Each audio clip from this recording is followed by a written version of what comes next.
Bonjour, j'espère que vous allez bien. Je vous retrouve aujourd'hui pour vous faire découvrir les livres que j'ai lus cet été. Donc pour tout vous dire, au fur et à mesure de l'été, je vous ai posté sur les réseaux sociaux, que ce soit Twitter ou Instagram, les livres que j'étais en train de lire, je vous les conseillais ou pas d'ailleurs. Et vous avez été nombreuses à me demander de faire une vidéo spécialement à ce sujet, pour vous en parler, pour vous dire ce que j'en avais pensé. Parce qu'en fait, cet été, j'ai vraiment été axée développement personnel et spiritualité concernant mes lectures. Et ça a l'air d'être un sujet qui vous intéresse pas mal. Donc aujourd'hui, je vais vous parler des 5 livres que j'ai lus, ce que j'en ai pensé, si à mon avis ça vaut le coup de le lire, pour qui ça sera fait, pour quel genre de problème. Donc si ça vous intéresse, restez avec moi. Alors on va faire ça de façon chronologique, je vais vous d'abord présenter les premiers livres que j'ai lus et ainsi de suite. Donc le premier livre s'appelle « Vous avez l'immense pouvoir de changer votre vie » et c'est de l'auteur Chantal Rialan. Donc déjà regardez la couverture comme elle donne trop envie, c'est un tout petit livre, c'est écrit assez petit par contre, par exemple j'ai voulu le prêter à ma maman, elle me disait qu'elle avait du mal à le lire. Mais c'est un livre extrêmement facile à lire, qui est très rapide, il me semble que j'ai lu en 2 jours. Je l'emmenais avec moi dans le métro, je le prenais avec moi sur les tournages d'ailleurs aussi, dès que j'avais un peu d'attente, hop, je le lisais. En fait vous avez différents chapitres pour régler un problème à chaque fois, donc je vais ouvrir au hasard, je cesse de vouloir changer les autres. Ensuite un autre chapitre qui s'appelle mon conjoint me trompe. Ensuite mon travail ne me plaît pas, et tout ça, c'est des chapitres qui vont vous donner des solutions. Pas tant dans comment changer les choses, parce que finalement on n'a pas grand impact sur l'extérieur, mine de rien, il faut commencer à se le dire, mais surtout dans sa vision des choses en fait. C'est ça qu'il faut changer quand on parle de développement personnel et de spiritualité, c'est notre vision des choses qu'il faut changer pour être heureux et pour aller mieux. Je cultive la gratitude, je prends en charge mon bonheur, enfin voilà, c'est plein de petits chapitres qui sont géniaux. C'est clairement un livre à avoir, à garder, et c'est typiquement le genre de livre, on va dire, qui rebooste et qui redonne le moral, mais tellement rapidement. Vraiment, j'ai adoré ce livre. Je vais vous lire rapidement, peut-être s'il y a derrière, ce serait peut-être plus simple. Être heureux au quotidien, donner du sens à sa vie, voilà des souhaits auxquels tout le monde aspire. Chantal Rialan explique comment provoquer une véritable révolution intérieure et vous accompagne le temps de cette métamorphose. Prenez conscience que vous avez le pouvoir de changer votre vie. Commencez par changer les choses en vous. Utilisez les outils du changement. Gérez autrement vos problèmes et savourez les bénéfices du changement. Il coûte 3,50 €, autant vous dire rien du tout. Et en fait, Chantal Rialan, je l'avais découverte sur la chaîne Tistria. Alors Tistria, c'est une chaîne YouTube, je vous ai déjà partagé plusieurs de leurs vidéos sur ma page Facebook. C'est une page Facebook, pardon, c'est une page YouTube, une chaîne YouTube qui met en ligne des... c'est même pas que c'est moi qui met en ligne, c'est qui produit des reportages, des interviews, on va dire, sur la spiritualité et le développement personnel. Et donc cette femme, Chantal Rialan, il y avait plusieurs vidéos d'elle et je la trouve mais extraordinaire. Donc si vous voulez, je vais vous partager en dessous ces 2 vidéos, il me semble, qui sont sur Tistria. Et je bois les paroles de cette femme. On a envie... Enfin, moi, si je m'écoutais, je partirais à Los Angeles, là où elle habite, pour faire des cours avec elle, pour être coachée par elle, parce qu'elle est extraordinaire.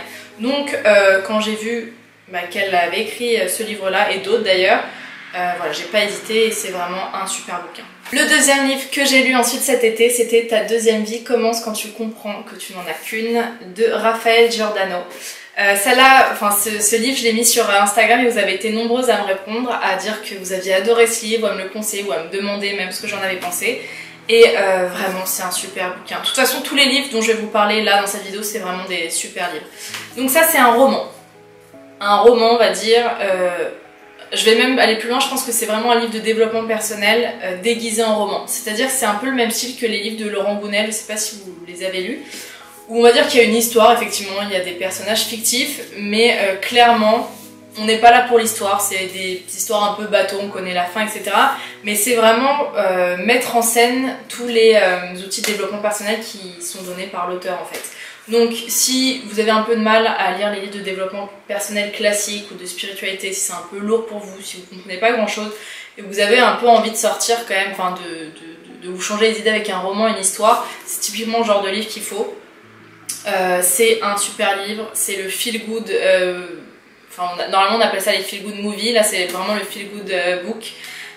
On sort de là hyper motivé, repoussé, on a envie de changer de vie, on a envie de faire ce qui nous plaît réellement. Donc vraiment super livre.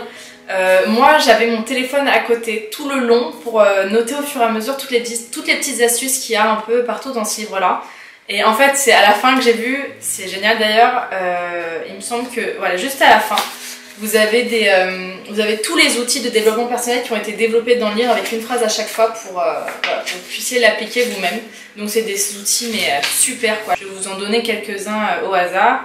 Le cahier des engagements, le carnet du positif, catalogue interne d'images positives, les instants de gratitude, faire comme si. Enfin, tout ça c'est des outils de développement personnel et c'est vraiment des petites astuces à appliquer mais tellement facilement dans son quotidien et qui permettent de vraiment changer de vie et d'être heureux dans le quotidien. Je vous lis rapidement le résumé du livre pour que vous voyez un peu de quoi ça parle. Camille, 38 ans et quart, a tout semble-t-il pour être heureuse. Alors pourquoi a-t-elle l'impression que le bonheur lui a glissé entre les doigts? Tout ce qu'elle veut, c'est retrouver le chemin de la joie et de l'épanouissement. Quand Claude, routinologue, lui propose un accompagnement original pour l'y aider, elle n'hésite pas longtemps, elle fonce. À travers des expériences étonnantes, créatives et riches de sens, elle va pas à pas transformer sa vie et repartir à la conquête de ses rêves. Rien que ça. On passe ensuite à un livre qui a été, on va dire, un peu plus compliqué à lire. Alors j'ai adoré ce livre-là, vraiment. L'âme délivrée de Michael A. Singer, je sais pas. L'âme délivrée, un voyage au plus profond de nous-mêmes. Donc c'est Chantal Réallan, l'auteur dont je vous parlais pour le premier livre, qui en parle dans une des vidéos et qui dit que c'est un des plus beaux livres de développement personnel et de spiritualité. Et effectivement, c'est un livre magnifique. Alors, rien à voir avec les deux premiers livres, je dirais pas que c'est facile à lire, ça se rapproche un peu plus, vous savez, de... Voilà, il faut quand même se concentrer. Parfois je relisais des phrases en me disant « Ok, Héloïse, concentre-toi bien, sois bien présente pour comprendre ce qu'il est en train de te dire. » Mais c'est un livre qui explique parfaitement, on va dire... Vous savez, quand on parle de méditation, on dit souvent qu'il faut arriver à prendre du recul sur nous-mêmes, à devenir l'observateur de nos pensées, à voilà, s'observer, à être témoin de nous-mêmes. Quand on nous dit ça, en général, si on n'est pas un peu... Enfin, c'est hyper compliqué en fait à appliquer, tellement c'est pas naturel chez nous, tellement on n'a pas développé ces facultés-là. Et en fait, l'âme délivrée, c'est réellement... pour moi, ça résume parfaitement comment arriver à devenir observateur de ses pensées et à se rendre compte que finalement on n'est pas nos émotions, on n'est pas nos colères, on n'est pas nos peurs. Pardon, c'est Mowgli qui fait du bruit derrière. Donc vraiment à devenir témoin de tout ça pour arriver à prendre du recul sur les événements de la vie et enfin c'est génial, je vais vous le lire derrière. Que pouvons-nous faire chaque jour pour trouver la paix et la liberté intérieure? Que nous explorions pour la première fois notre espace le plus personnel et que nous ayons choisi de consacrer notre vie à ce voyage intime, ce livre nous permet de nous connecter avec la source et les mouvements de notre énergie intérieure. Il nous entraîne avec clarté et simplicité dans le processus du yoga de l'intellect. Best-seller mondialement reconnu à la croisée des spiritualités orientales et occidentales, l'âme délivrée a transformé pour des millions de personnes leur relation au monde en les mettant sur la voie de la conscience spirituelle. Donc c'est clairement ça, on va dire que c'est un peu plus spirituel que développement personnel pur, mais extrêmement bien et je pense que je vais le relire parce que c'est ça, j'aimerais vraiment le relire en prenant des notes au fur et à mesure et superbe livre en fait. On passe ensuite au quatrième livre qui s'appelle Vos zones erronées, changez vos pensées et reprenez le contrôle de votre vie. Je vous lis rapidement derrière ce qui a marqué. Vous éprouvez facilement de la culpabilité, des doutes et de l'inquiétude. Vous êtes soucieux de ce que les autres pensent de vous. Vous êtes critique envers vous-même et manquez de confiance. Vous avez le sentiment que la vie s'acharne contre vous dans certains domaines. Ces pensées et croyances négatives constituent vos zones erronées. Dans ce livre best-seller, l'un des plus grands classiques du développement personnel, le Dr Wayne Dyer vous montrera comment briser les habitudes mentales et émotionnelles qui vous ont empêché jusqu'à présent d'être pleinement vous-même et épanoui. Donc ça, je pense qu'on s'est toutes reconnues dans une des phrases que je viens de vous énoncer. Et c'est vraiment un livre pareil, en fait il est fait en chapitres, avec chaque chapitre a son problème et comment le régler. Et alors tous les chapitres sont exactement constitués de la même façon, même structure. Ça peut être un peu redondant à force, c'est vrai, donc c'est pas forcément un livre qui se lit voilà, d'une traite, vous pouvez faire des pauses de chapitre en chapitre, c'est vraiment à vous de voir. Vous pouvez même piocher certains chapitres qui vous parlent plus que d'autres, mais c'est vraiment extrêmement bien et c'est une fois de plus comment changer sa vision des choses en fait, parce que voilà, de ce que j'ai compris en tout cas avec le développement personnel et spirituel de toute façon, il faut comprendre qu'on n'a aucun contrôle sur l'extérieur. Donc arrêtons d'essayer de contrôler tout ce qui se passe autour de nous, d'essayer de contrôler la personne avec qui on est, d'essayer de contrôler nos collègues de boulot parce qu'ils nous énervent, d'essayer de contrôler les événements de la vie. Voilà, on arrive à quand même à s'énerver et à s'énerver des choses qui sont extérieures à nous, qui en soi on n'a aucun impact dessus, c'est pas parce qu'on s'énerve que ça va changer quelque chose.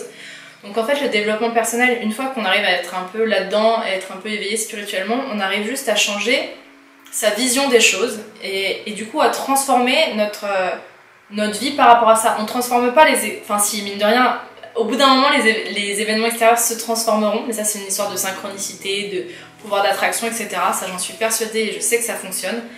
Mais c'est d'abord changer la vision qu'on a des choses pour que les événements extérieurs puissent changer ensuite. D'abord changer l'intérieur pour que l'extérieur change en fait. C'est ça en fait, c'est vraiment l'essence même du développement personnel et de la spiritualité. Et donc ce livre-là permet voilà, pour chaque problème de trouver des solutions à régler à l'intérieur par rapport à des croyances qu'on a eues, une éducation qu'on a eue, une religion, donc vraiment très bon livre. Et enfin le dernier livre, les 7 lois spirituelles du succès du bien sûr renommé Dr Deepak Chopra. Demandez le bonheur et vous le recevrez, je vous lis derrière. La réussite revêt plusieurs aspects. La richesse matérielle n'est que l'un d'entre eux, car bien plus qu'une destination, la réussite est une direction. L'abondance matérielle dans toutes ses expressions rend le voyage plus agréable, mais une vraie réussite inclut aussi la santé, l'énergie, l'amour de la vie, l'harmonie des relations, la liberté de créer, la stabilité émotionnelle et psychologique, le bien-être et la paix de l'esprit. Et pourtant, toutes ces joies ne nous satisferont pas si au fond de nous, nous ne cultivons pas les graines de divinité.